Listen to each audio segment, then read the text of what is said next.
The German government has concluded that it should speed up deliveries of long-awaited air defense systems to Ukraine. A case of better late than never or too little too late. I'll ask a member of the German Parliament's Foreign Affairs Committee in just a moment. But first, here's more on the weapons in waiting. This air defense system, the IRIS-T SLM, can intercept enemy air attacks within a 40-kilometer range and up to 20 kilometers high, and can protect a large area on the ground. Germany promised them to Ukraine in June, and Kyiv has been waiting ever since. But now, the first system is about to arrive. German Defense Minister Christine Lambrecht said it had become a matter of urgency. Germany will deliver the first of 4 IRIS-T SLM air defense systems to Ukraine within days. The renewed missile fire on Kyiv and many other cities shows how important it is to supply Ukraine with air defense systems quickly. But the other 3 units will only be delivered next year. Russia's attacks on civilian targets across Ukraine drove home to Germany just how important its support for Kyiv is. Foreign Minister Annalena Baerbock called the attacks vile and promised Berlin would do everything possible to strengthen Ukraine's air defense. Chancellor Olaf Scholz also offered solidarity and support. The Chancellor assured Ukraine's president of the solidarity of Germany and the other G7 countries. He said Germany would do everything possible to mobilize additional assistance and in particular to help repair destroyed civilian infrastructure such as electricity and heating sources.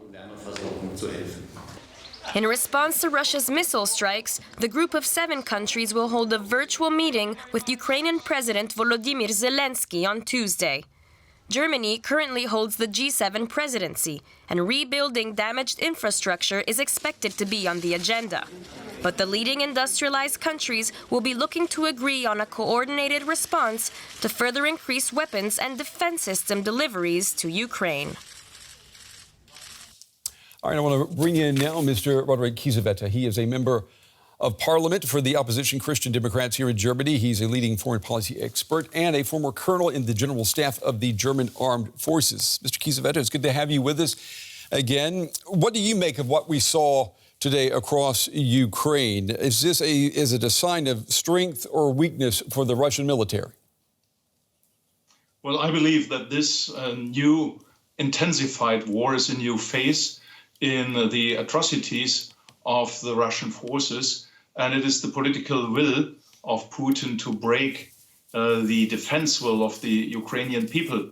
And we will see a more intensified war against civil infrastructures. Since August, more than 300 military objectives were attacked, but more than 15,000 civilians. So we will see a focus more or less on the civilian infrastructure, and this is the beginning of a new phase of this war. And on the very day that Ukraine sees the biggest aerial attack so far from Russia, the German government says it will speed up delivery of air defense systems to Ukraine. What's the message there? Is it better late than never or too little too late? Well, it's just a repetition of an announcement of May. In May, they announced to deliver 1 system of IRIS-T by November this year. Mm-hmm. This is a system which was envisaged for Egypt, and then further 3 to 4 systems in the course of the next year. So this is nothing new. It's just re-announced and repackaged, but it is not a new development in the German assistance. You have said that Germany needs to apply massive deterrence to prevent Russian attacks like the ones we saw today. What would that look like? Well, we need to increase a European coordinated support as regards armored protected vehicles, for example, combat tanks, but also armored protected vehicles for the infantry. This means definitely the delivery of Martin tanks and of Leopard tanks. Together, there are 13 European Leopard countries having 2,000 Leopard 2 tanks. And already Spain and Poland asked Germany to deliver some months ago, but Germany denied. So if there is an idea to do that, Germany has to lift its barriers against other countries and to allow, to give the permission to deliver this. It would be best if this initiative would be backed by all 13 countries to show the deliberation of the European Union member states, and together, if every country in each country might deliver about 10 to 15, we would have 3 battalions which could be delivered, and this would help also the Ukrainian forces to attack.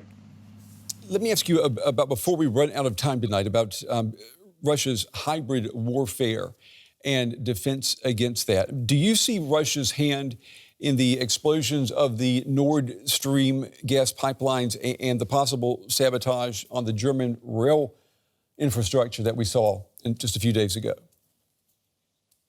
We have to be here very sober, and we need to analyze, and it will take several weeks because Russia is pumping thousands of tons of gas through the destroyed pipelines, so that it is impossible to get a forensic analysis on the ground of the Baltic Sea.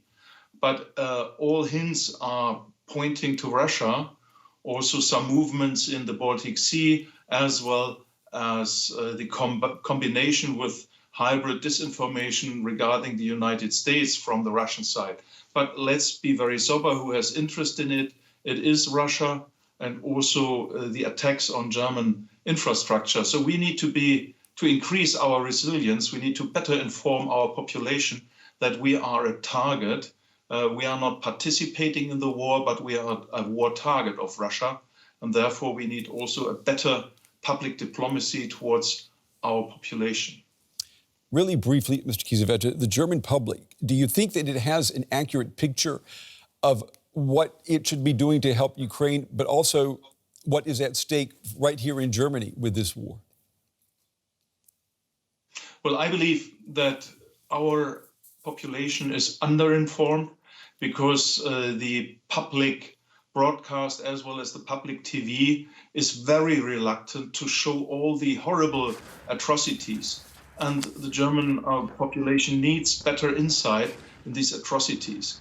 And also the preparation is not very good because there are a lot of money, 295 billion euros, who will be invested to calm down all the unrest and so on. But Germany is spending only 1% of this sum, about 3 billion euros, to Ukraine for military means. Okay. Therefore, we should also explain to our population the relations of the different supports. And there is a lack of information. You are very right. Mr. Kyiv, we're out of time, but as always, we appreciate your time and your analysis. Thank you very much.